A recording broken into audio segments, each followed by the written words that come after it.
Back to news. Graduate MLC ఉప ఎన్నికకు రంగం సిద్ధమైంది. రేపు జరిగే పోలింగ్ కు అధికారులు అన్ని ఏర్పాట్లు చేశారు. జంబో బ్యాలెట్ పేపర్ అలాగే బ్యాలెట్ బాక్సులు సాయంత్రం లోపు పోలింగ్ కేంద్రాల వద్దకు చేరుకున్నాయి. దీనికి సంబంధించి మరిన్ని వివరాలు మా ప్రతినిధి విజయ్ భాస్కర్ అందిస్తారు. జరిగే గ్రాడ్యుయేట్ ఎమ్మెల్సీ ఎన్నికలకు సంబంధించి ఉమ్మడి నల్గొండ జిల్లాకు సంబంధించిన అధికార యంత్రాంగం అన్ని ఏర్పాట్లు చేసింది. మరి కాసేపట్లోనే ఎన్నికల విధుల్లో పాల్గొనే అధికారులకు సంబంధించి కేటాయించిన మెటీరియల్ తీసుకుని వారంతా కూడా పోలింగ్ కేంద్రాలకు చేరుకోనున్నారు. మనం ప్రస్తుతం విజువల్స్లో చూడవచ్చు. నల్గొండ జిల్లా కేంద్రంలో డిస్ట్రిబ్యూషన్ కేంద్రం ఏర్పాటు చేశారు. నల్గొండ జిల్లా కేంద్రానికి మొత్తం కూడా ఇక్కడ నుండే డిస్ట్రిబ్యూషన్ ప్రక్రియ కొనసాగుతుంది. పోలింగ్ మెటీరియల్ అంతా కూడా అధికారులకు అందజేశారు. రేపు పోలింగ్ సంబంధించి ఉపయోగించే స్టేషనరీ మెటీరియల్ అంతా కూడా ఎన్నికల సిబ్బందికి ఇప్పటికే అందజేశారు. రేపు జరిగే పోలింగ్ అంతా కూడా బ్యాలెట్ పేపర్ ఉపయోగించి ప్రాధాన్యత క్రమంలో ఓటు హక్కు వినియోగించుకుంటారు. కాబట్టి ఓటర్ ప్రాధాన్యత ఇచ్చేందుకు ప్రత్యేకంగా ఎన్నికల కమిషన్ ఒక పెన్నును కూడా ప్రొవైడ్ చేసింది. ఈ పెన్ను అంటే ఎన్నికల కమిషన్ ప్రొవైడ్ చేసిన పెన్నును మాత్రమే రేపు ఓటు హక్కు వినియోగించుకునే ఓటర్ తన ప్రాధాన్యతను ఇవ్వాల్సి ఉంటుంది. ఈ పెన్ను ద్వారానే తన ప్రాధాన్యతను 1, 2, 3 ఎన్ని ప్రియారిటీలైనా ఇచ్చే అవకాశం ఉంటుంది. మరోవైపు ఇటీవలే లోక్సభ ఎన్నికలు జరిగాయి.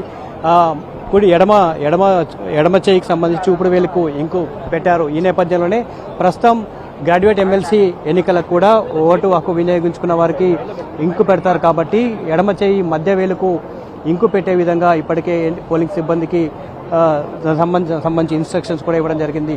పింక్ కలర్లో మనకి అభ్యర్థి ఒకసారి బ్యాలెట్లో చూడొచ్చు. ఎవరైతే మొదటగా జాతీయ రాష్ట్ర పార్టీలకు సంబంధించిన అభ్యర్థులు, ఆ తర్వాత రిజిస్టర్డ్ పార్టీలకు సంబంధించిన అభ్యర్థులు ఇలా క్రమ సంఖ్యలో ఉంటుంది. ఎక్కడ కూడా అభ్యర్థి పేరు, ఫోటో మాత్రమే ఉంటుంది. పక్కన కేటాయించిన బాక్స్లో ప్రాధాన్యతను ఇవ్వాల్సి ఉంటుంది. ఇక్కడ పార్టీకి సంబంధించిన గుర్తు మాత్రం ఉండదు. ఈ బ్యాలెట్ పేపర్లోనే ప్రత్యేకంగా కేటాయించిన పెన్ను ద్వారా ప్రాధాన్యత క్రమాన్ని ఇవ్వాల్సి ఉంటుంది. మొత్తం 52 మంది అభ్యర్థులు బరిలో ఉన్న నేపథ్యంలో బ్యాలెట్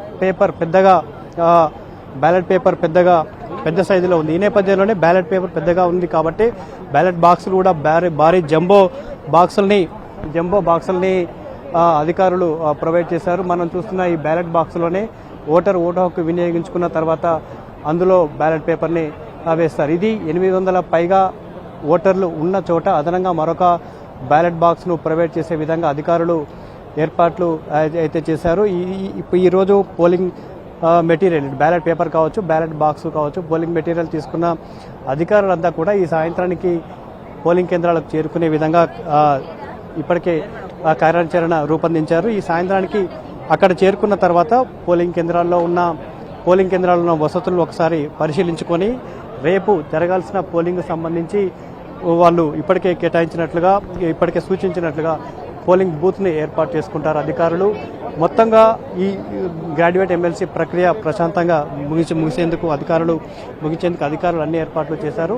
ఉమ్మడి మహబూబ్ నగర్, ఉమ్మడి వరంగల్, ఉమ్మడి ఖమ్మం, ఉమ్మడి నల్గొండ జిల్లాకు సంబంధించిన గ్రాడ్యుయేట్లంతా కూడా ఓటర్లు కావడంతో పాటు నల్గొండ జిల్లా కలెక్టర్ రిటర్నింగ్ అధికారిగా విధులు నిర్వహిస్తున్న నేపథ్యంలో రేపు జరిగే పోలింగ్ ప్రక్రియ అంతా కూడా ప్రశాంతంగా సజావుగా పూర్తి చేసేందుకు అధికారులు అన్ని ఏర్పాట్లు చేశారు. కెమెరామెన్ బాలుతో విజయభాస్కర్, ఎన్టీవీ, నల్గొండ జిల్లా.